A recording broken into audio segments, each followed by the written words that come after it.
कोरोटला नाम के एक छोटे से गांव में सिमरन नाम की एक लड़की रहती थी। सिमरन बहुत गरीब थी, मगर वो बहुत भोली भाली और सीधे स्वभाव की थी। गर्मियों का मौसम आ गया था और गांव में आम बिकना शुरू हो गए थे।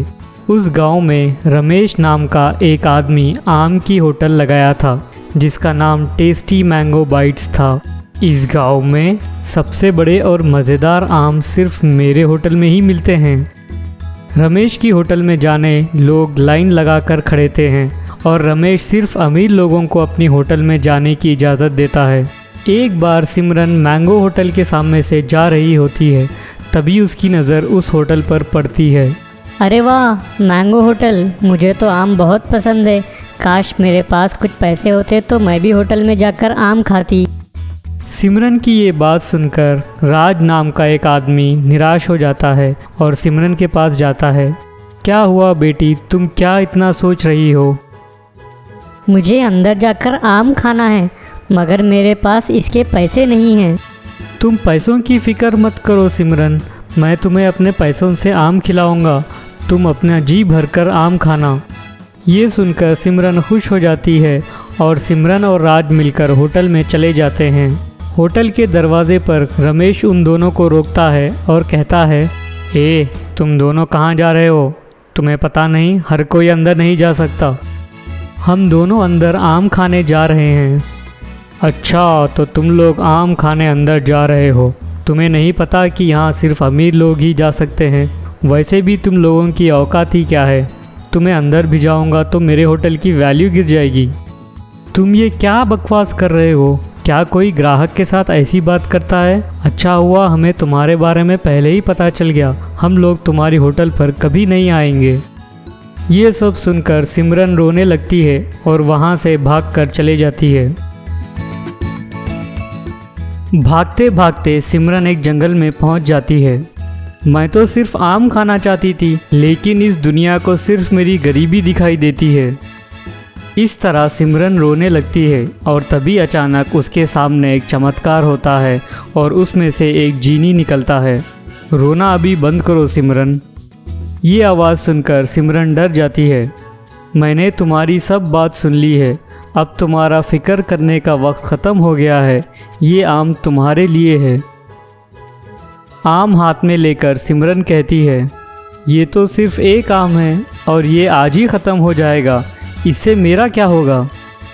ये कोई साधारण आम नहीं है, ये एक जादुई आम है।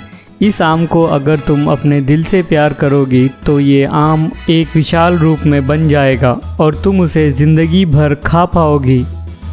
सिमरन इससे खुश हो जाती है और उस आम को लेकर अपने गांव चले जाती है। सिमरन उस आम को अपने घर ले जाती है और उसका अच्छे से देखभाल करती है। एक बार जब सिमरन आम के साथ बैठकर रहती है, तभी उसके सामने जीनी आ जाता है। तुमने इस आम की अच्छी देखभाल की है, इससे पता चलता है कि तुम शरीफ लड़की हो। अब ये आम बड़ा हो जाएगा और ज़िंदगी भर तुम्हारी मदद करेगा। जीनी के ये कहने पर वो आम बड़ा हो जाता है। इसके बाद जीनी वहाँ से गायब हो जाता है। आम से पूछने पर उसमें से बहुत सारे आम एक प्लेट में बाहर आते हैं। ये देखकर सिमरन बहुत खुश हो जाती है और जी भर के आम खाती है। ये आम तो बहुत स्वादिष्ट है और मैं कितना भी खा लूं, मगर ये आम ख़त्म ही नहीं होते हैं। सिमरन ये सोचते रहती है और तभी उसके दिमाग में एक उपाय आता है। रमेश की तरह सिमरन भी उस गांव में मैंगो होटल लगाती है। सिमरन की मैंगो होटल अच्छा चल रही होती है और वहाँ पर ग्राहक भर जाते हैं। ये देखकर रमेश गुस्से में आ जाता है। मेरी मैंगो की होटल अच्छे से चल रही थी, लेकिन इस सिमरन के कारण सब काम खराब हो गया। पता नहीं इसके पास ये जादुई आम कहाँ से आया है। सिमरन के जादुई आम के बारे में पता करने के लिए रमेश सिमरन का पीछा करता है और छुपके से उसकी बात सुनता है। कैसे हो सिमरन? बहुत दिन बाद तुमसे मिलना हो रहा है। मैंने सुना है कि तुम्हारे पास एक विशाल जादुई आम है। हाँ, आपने सही सुना है। एक बार जब मैं रोती हुई जंगल में जा रही थी, तब वहाँ अचानक मेरे सामने एक जीनी आ गया। उसने मेरी ज़रूरत को देखकर एक जादुई आम दिया था।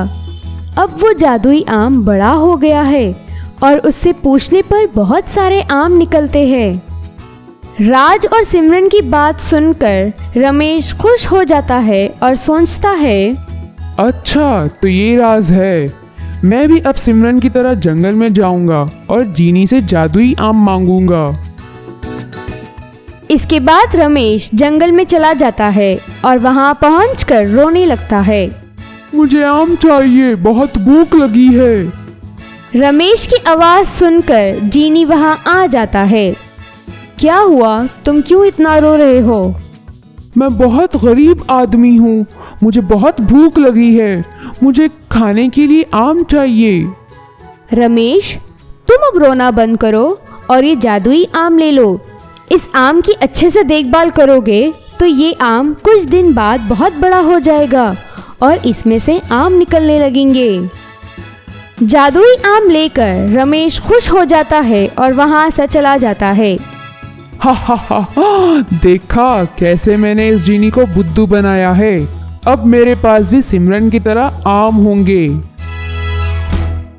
इस तरह कुछ दिन गुजर जाते हैं मगर उसका जादुई आम बड़ा नहीं होता है। अरे कितने दिनों से इस आम की देखभाल कर रहा हूँ मैं, और ये आम है कि बड़ा ही नहीं होता है। गुस्से में आकर रमेश उस आम को जमीन पर पटक देता है।